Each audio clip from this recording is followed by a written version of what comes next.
possamos realmente desfrutar desses momentos, para todos sairmos daqui bem melhores do que chegamos, levando aquilo que viemos buscar.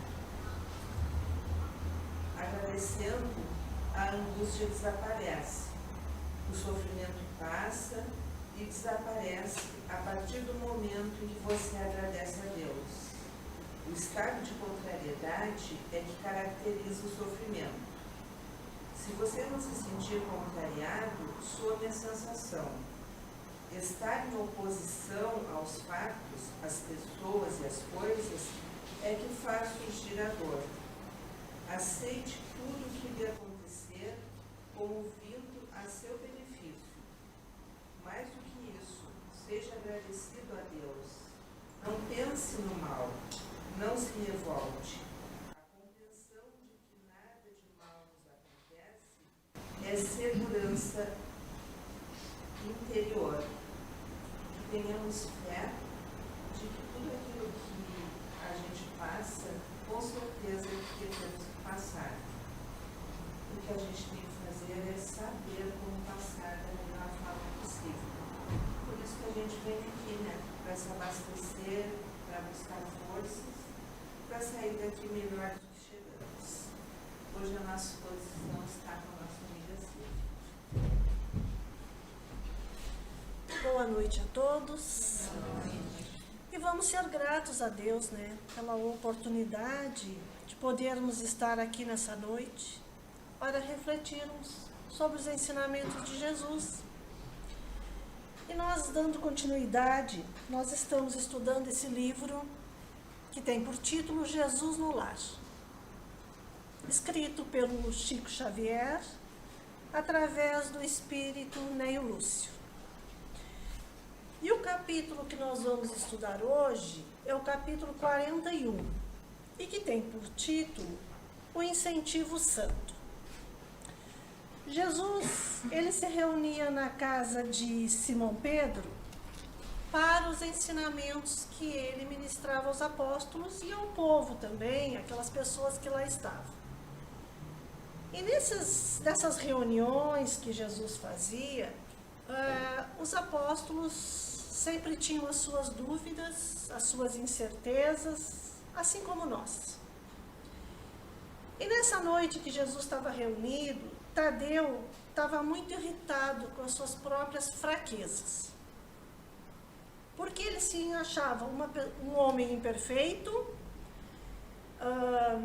como nós, cheio de incertezas, de dúvidas, e precisava e queria divulgar os ensinamentos do Mestre. Então ele pergunta para Jesus: Mestre, como ensinar a verdade se ainda me sinto inclinado à mentira? Com que títulos transmitir o bem quando ainda me reconheço arraigado no mal?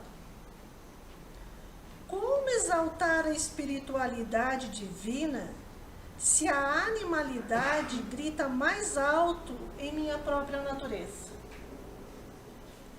E Jesus, como sempre, ele contava uma história aos apóstolos, porque era uma forma mais simples das pessoas absorverem os ensinamentos. E aí, então, Jesus conta uma historinha naquela noite, que diz o seguinte: ele diz, um santo aprendiz da lei, desses que se consagram fielmente à verdade, chamado pelo Senhor aos trabalhos da profecia entre os homens, mantinha-se na profissão de mercador de remédios, transportando ervas e xaropes curativos da cidade para os campos, utilizando-se para isso de um jumento caprichoso e inconstante. Quando, refletindo sobre os defeitos de que se via portador esse homem, ele passou a se entristecer profundamente, assim como Tadeu tinha se sentido. Então ele concluiu que não lhe cabia mais colaborar nas revelações do céu, pelo seu estado de impureza íntima e fez-se mudo. Ele atendia às obrigações de protetor dos doentes, mas recusava-se a instruir as criaturas na divina palavra, não obstante as requisições do povo, que já lhe conhecia os dotes de inteligência e inspiração. Então ele deixou de falar às pessoas. Só que isso estava lhe incomodando, porque a sua consciência lhe acusava. Por quê? Porque ele sabia que ele tinha aquele compromisso de ajudar as pessoas, de semear o bem. Como ele estava se sentindo muito incomodado, ele um dia pensou e pediu ao Todo-Poderoso, ou seja, a Deus, que lhe mandasse uma luz, que lhe enviasse um sinal de o que ele poderia fazer para resolver essa situação. Então, um dia ele sonhou que ele, enquanto estava trabalhando, um anjo lhe apareceu. E esse anjo perguntou a ele o seguinte: como ele estava trabalhando, ele andava no jumento, que era o veículo dele, digamos, da época, para distribuir os medicamentos. E o anjo perguntou para ele: meu amigo, sabes quantos coices deferiu hoje este animal? E ele respondeu: muitíssimo. Quantas vezes ele terá mordido os companheiros de estrebaria? Quantas vezes terá insultado o asseio de tua casa e horneado despropositadamente? E o homem ficou sem respostas ao anjo, porque tudo aquilo realmente o jumento fazia todos os dias. Aí o anjo disse para ele: entretanto, ele é um auxiliar precioso e deve ser conservado. Transporta medicamentos que salvam muitos enfermos, distribuindo esperança, saúde e alegria. E depois de alguns minutos o anjo continuou: se esse jumento, a pretexto de ser rude e imperfeito, se negasse a cooperar contigo, que seria dos enfermos a esperarem confiantes em ti? Volta à missão luminosa que abandonastes, e não é possível por agora servir ao nosso Pai Supremo na condição de um homem purificado, atende aos teus deveres, espalhando reconforto e bom ânimo na posição do animal valioso e útil. Então, o que Jesus quer nos dizer com esses ensinamentos? Ele quer nos dizer que, apesar de nós não sermos seres purificados, e nós realmente não somos, porque se fôssemos, nós não estaríamos aqui na Terra, nós devemos atender aos nossos deveres, os nossos compromissos assumidos, espalhando o reconforto e o bom ânimo para aqueles que nos convivem, que convivem conosco na nossa existência terrena. Porque nós assumimos esses compromissos quando nós reencarnamos. E sempre que nós estivermos trabalhando para o desenvolvimento do bem da humanidade, os mensageiros de Deus, eles vão estar conosco, sempre ao nosso lado. E quem são esses mensageiros de Deus? São os nossos anjos guardiões, são os nossos espíritos protetores, que estão sempre do nosso lado, para nos intuir, para nos aconselhar, para nos orientar. Todos nós temos anjo de guarda. Porém, nós, na maioria das vezes, nós esquecemos disso. e nós não recebemos essa ajuda. Porque nós não paramos para refletir nos nossos compromissos assumidos, nas nossas responsabilidades. E nós, apesar de sermos espíritos imperfeitos, nós justamente renascemos para podermos vivenciar essas experiências do dia a dia.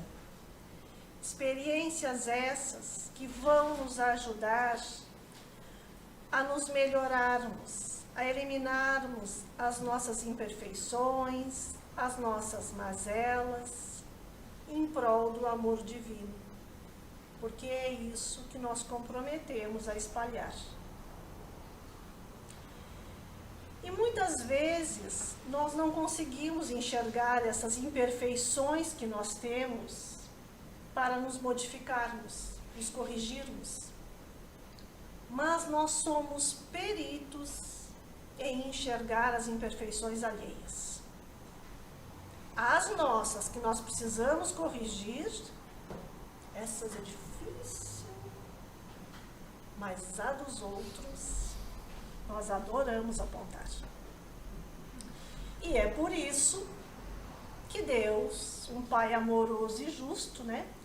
Ele nos manda as provas e as expiações, às vezes difíceis, sofridas, dolorosas,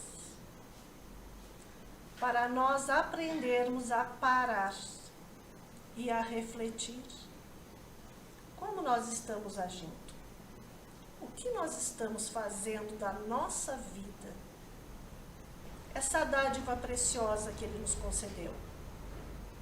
Nós estamos fazendo bom uso? E Jesus nos diz nessa passagem que o trabalho no bem é um incentivo santo para todos nós vivermos na Terra. É o que nós precisamos. E por pior que qualquer um de nós tenhamos sido, ou que sejamos, por pior que seja o criminoso, se a sua consciência despertar, se ele se modificar e quiser se corrigir, as portas do céu se abrem para ele também. Porque Deus não fecha para ninguém. Ele deixa aberto a todos os seus filhos. Nós é que muitas vezes custamos um pouquinho a querer procurar esta porta. E por isso que é preciso nos dedicarmos a reconhecer as nossas imperfeições e termos boa vontade para fazer isso. E como é que a gente faz isso? Estudando os ensinamentos de Jesus, colocando eles em prática na nossa vida. Nós sempre temos oportunidade. Hoje, quantas pessoas nós somos aqui tendo essa oportunidade? Isso é um chamamento para nós hoje, para nós podermos ver onde podemos fazer diferente. Precisamos conhecer e pôr em prática o Evangelho de Jesus, que diz amar a Deus sobre todas as coisas e ao próximo como a nós mesmos. E a nossa primeira escola, como não poderia deixar de ser, Deus nos concedeu a família. É lá que nós nascemos, com os nossos afetos, nossos amores, mas os nossos desafetos também.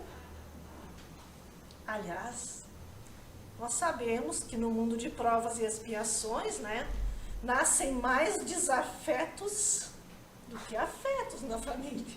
Por quê?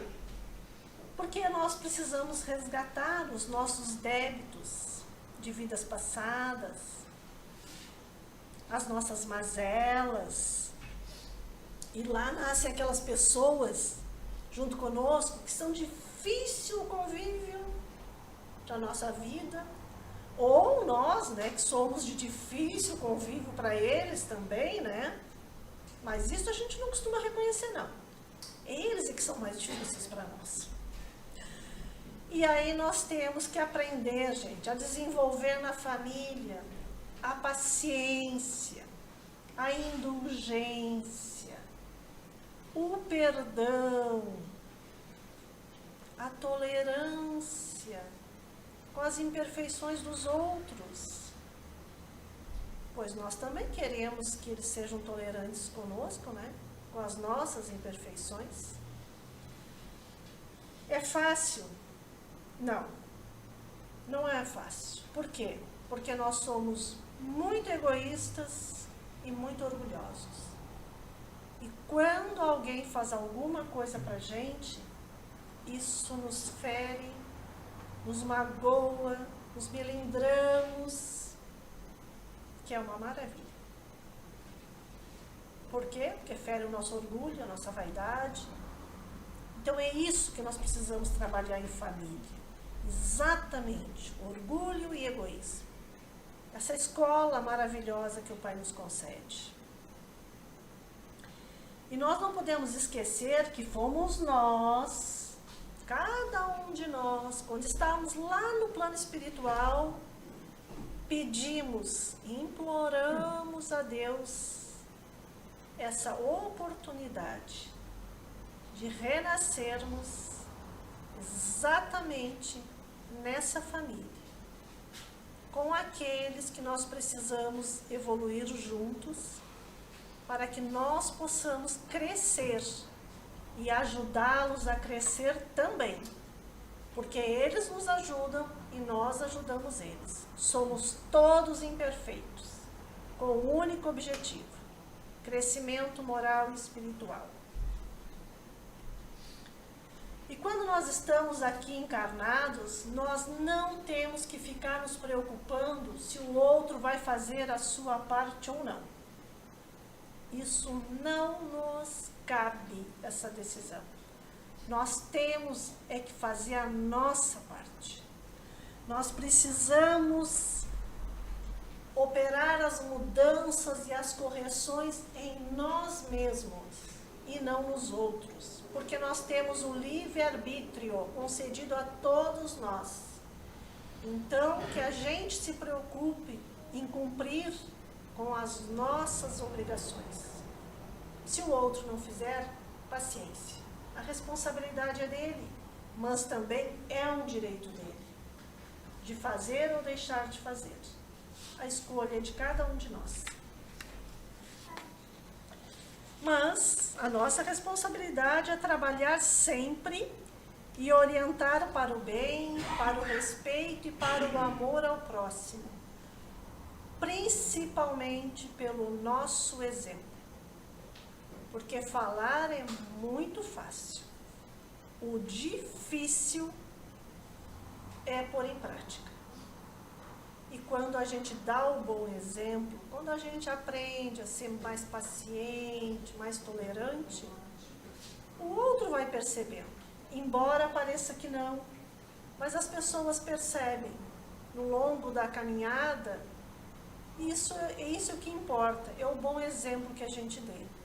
E se a gente não perceber progresso, nem paciência, nem indulgência para conosco através dos outros, não nos preocupemos com isso. Façamos a nossa parte. E para a nossa jornada terrena, é imprescindível que nós tenhamos fé. Porque se nós não tivermos fé, não acreditarmos num amanhã melhor, não acreditarmos em Deus, em Jesus, no seu amor e no futuro que nós teremos, a nossa jornada fica muito difícil. Então nós precisamos ter fé para nos sustentar nas dificuldades do caminho. Assim como quando a gente está aqui, a gente tem que cuidar do nosso corpo físico. Por quê? Porque se nós não cuidarmos dele, nós vamos adoecer. Então a gente sempre procura cuidar. E o corpo físico, ele é a morada do espírito. É a casa que o espírito tem enquanto está aqui na jornada terrena. Quando nós estamos aqui, nosso espírito ocupa o nosso corpo. Mas nós também precisamos cuidar desse espírito. E como é que a gente cuida desse espírito? é cuidando da espiritualidade. Nós temos que ter uma espiritualidade, nós temos que nos dedicar a isso também. Nós não podemos cuidar só do corpo físico. Quem não cuida do espírito é porque não tem fé e não se sustenta. Porque só o corpo físico não é o bastante para nós, porque nós somos espíritos imortais e precisamos dessa fé, dessa religiosidade, como queiramos chamar. Não importa qual a religião que nós vamos seguir. Jesus já disse que não existe nenhuma religião melhor que a outra. Qualquer uma é boa, é a melhor, desde que seja aquela que faça com que o homem se modifique, se melhore e seja agente do bem. Essa é a melhor religião. E nós precisamos ter uma. Mas nós que somos espíritas, encontramos a nossa fé e a nossa espiritualidade na doutrina espírita. Por que nós encontramos na doutrina espírita? Porque é na doutrina que nós encontramos as respostas para as nossas dúvidas. Por exemplo, de onde nós viemos? Por que nós viemos? Para onde que nós vamos? Depois, quando nós morrermos. E o porquê das nossas dificuldades, das nossas dores, dos nossos sofrimentos. A doutrina espírita nos responde a tudo isso. Em todos os ensinamentos. Através de tantos livros como esses todos aqui, ó. Da codificação. Então, por isso, nós que somos espíritas, encontramos esse consolo na doutrina. Porque a doutrina também nos diz que a morte não existe. O que morre é o corpo físico, essa morada do espírito. Porque nós, como espíritos imortais que somos, vamos continuar vivos em outros planos. Através do nosso corpo fluídico, que é o nosso perispírito, que esse agora está dentro do corpo de carne. Mas quando larga esse corpo, o espírito deixa esse corpo aqui, ele continua na outra vida, com outras vivências, em outros planos, com o corpo fluídico. Até reencarnar quantas e quantas vezes for necessário. Se vier para o planeta Terra de novo, vai ter outro corpo de carne. Se for para outro plano, para outro planeta, vai ser o corpo adequado para aquele planeta. E nós vamos reencarnarmos quantas vezes forem necessárias, até nós aprendermos a vivenciar o bem, que é o nosso objetivo. Um dia nós vamos ser espíritos perfeitos. Está muito longe, mas nós vamos chegar lá. Não devemos perder a esperança. E Jesus nos diz o incentivo para nós vivenciarmos as experiências que nós precisamos para crescer e evoluir é vivenciar o bem. Somos imperfeitos? Somos. Vamos errar muito? Claro que vamos. Já erramos, mas vamos acertar também. Porque aquilo que nós erramos hoje, quando nós nos damos conta de que fizemos algo errado e pensamos, poxa vida, errei de novo, eu não vou errar mais. Já é um crescimento. Já é um passinho na frente. E nós nunca devemos desistir. Nunca. Nós sempre devemos ter por meta que Jesus nos disse que um dia nós estaríamos mais próximos dele. Que esse é o nosso objetivo. Ele veio para nos trazer esses ensinamentos e nos ajudar. Que possamos, então, sempre valorizarmos e não desperdiçarmos essa oportunidade bendita e maravilhosa que é a reencarnação que todos nós temos. E nós estamos numa, agora, nesse momento. E tem milhares, bilhões de espíritos querendo reencarnar e ainda não tem a chance. Então, que possamos nós refletir sobre os ensinamentos do Mestre na noite de hoje e que possamos fazer o nosso melhor. Se não fizemos até hoje, que possamos fazer a partir de hoje até o final dessa nossa jornada terrena e conseguirmos nos melhorar um pouco e crescer um pouquinho mais. Que o Mestre Jesus abençoe a todos nós.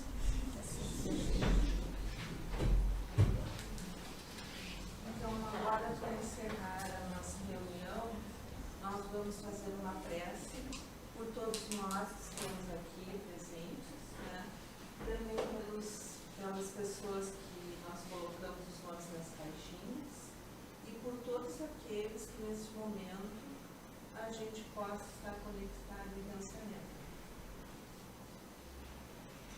Mestre amado, não nos deixeis vacilar na fé, que as injustiças humanas não nos inspirem a descrença, que em tudo vejamos a sábia vontade de Deus e que o louvemos em sua infinita bondade, que as vozes que se erguem a serviço da incredulidade não nos fragilizem.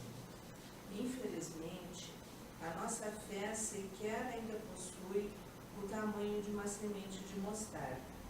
Queremos crer, Senhor, auxilia a nossa incredulidade, ampara-nos nos momentos de fraqueza e não nos deixeis à mercê de nossos titubeios.